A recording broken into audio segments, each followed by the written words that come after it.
how Trump is using the courts to get what he wants and changing the shape of presidential power. It was a warm, late May afternoon in 2024 in Lower Manhattan.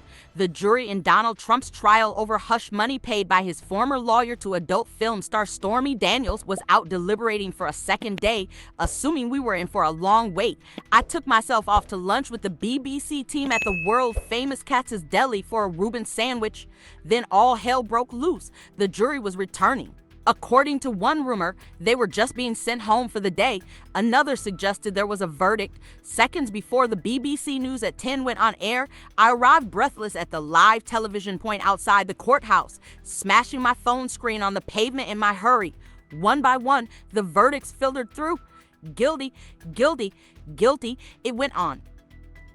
All 34 charges came back guilty, and I spent that night's main news bulletin explaining the enormity of the idea that a former president was now a convicted felon, a first in us history. As the BBC senior North America correspondent, I'd spent months covering the multitude of Trump's legal problems in courts up and down the East Coast.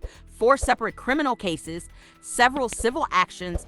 It was coming at him from all sides, threatening not just his liberty but his whole political and commercial existence. Spool on a year, and the boot is thoroughly on the other foot.